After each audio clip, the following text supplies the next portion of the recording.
Today's Tactical Tuesday covers the upcoming BT12 pre-release. The purpose of this video is to announce first what kind of pricing you'll find at pre-release, and then in my mind, what are some of the cards you want to be on the lookout for. While I did not do this with BT11, there were a fair number of sleeper cards in a sealed format that were very good to pull. Digimon. First up, pricing has been unveiled for the upcoming BT12 pre-release, and for what some may be disappointing, and for others, exciting. For the pre-release event, entry fees will vary, from $20 to $30, it just depends on where you are. But what you will receive will be 6 BT12 booster packs in order to construct your sealed decks, 1 pre-release pack, and 1 participation card.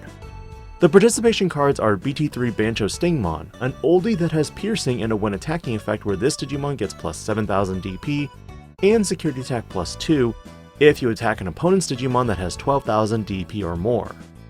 The winner card is BT2 Magnadramon, another oldie that on play, if you have 3 or fewer security cards, recover 2.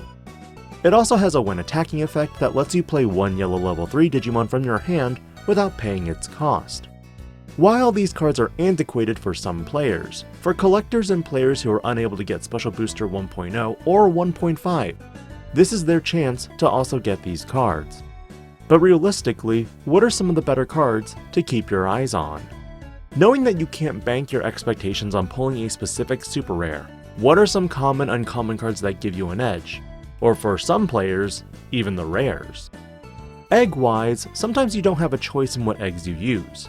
The most generic eggs in my opinion for a sealed setting are Demi-Vmon and Moneymon. While you may or may not pull that many green cards, undeniably Moneymon is the go-to egg in sealed for the fact that it is in essence a Demi-Meramon for save decks.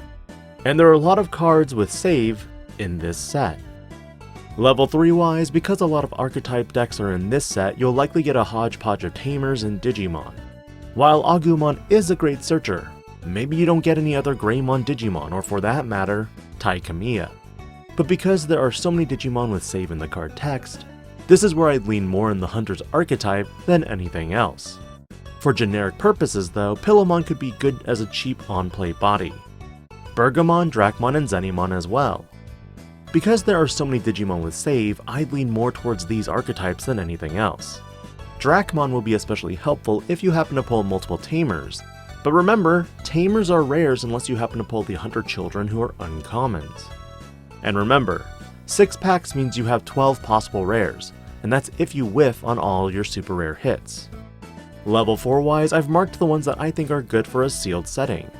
Black offers a lot for their save potential, but Mercurymon and Yakimon are your blocker options.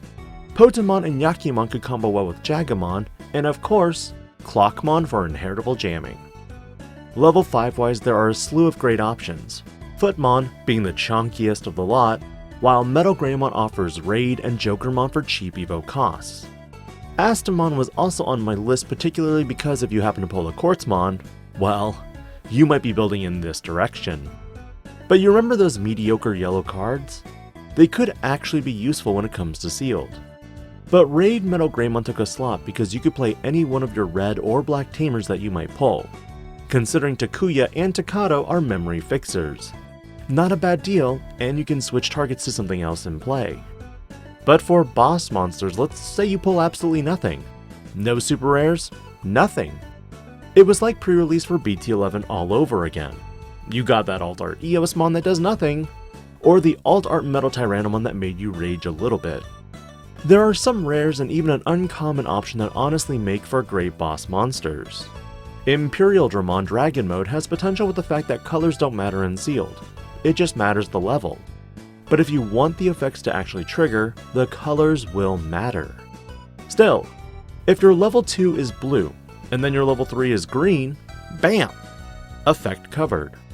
Grand Kuwagamon is also great for potentially attacking your opponent's Digimon with its Pseudo Blitz ability, except it's only Digimon that you can attack.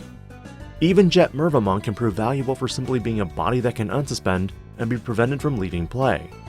While you won't get that blocker ability, it's still big and beefy. But of course, Lampmon is the last one I go over for the fact that you can prevent your opponent from checking security, and you can attack in with this Digimon for extra security checks. Option cards, you know the drill. Great Maelstrom and Final Crossblade are amazing options for removal in general. But overall, in terms of actual unsealed play, these cards are expensive and I doubt we'll see much play. Which drives to the final point, Tamers. A lot of Hunter Tamers have abilities, considering they all have varying effects and a lot of Digimon with save. But Tagiro Akashi, Takuya, and Takata will be cards you want to pull, primarily for memory fixing, and the fact that you can hybrid with Takuya and even Takato if you happen to pull the Gallantmon and a War Groundmon and Groundmon to go with it. In general, while players may be disappointed at the pricing, collectors like myself love to collect cards old and new. But if you decide not to head out to pre-release, start dusting off some old archetype decks and get ready to update them. Imperial? Maybe Turbo Crossed into Superior mode. Red Hybrid? Greymon? Shine Greymon? There are a lot. Let me know your thoughts on this pre-release and whether you'll attend. Thank you again for your support, and as always, bless your pulls and have fun. This is DigiPanda, logging out.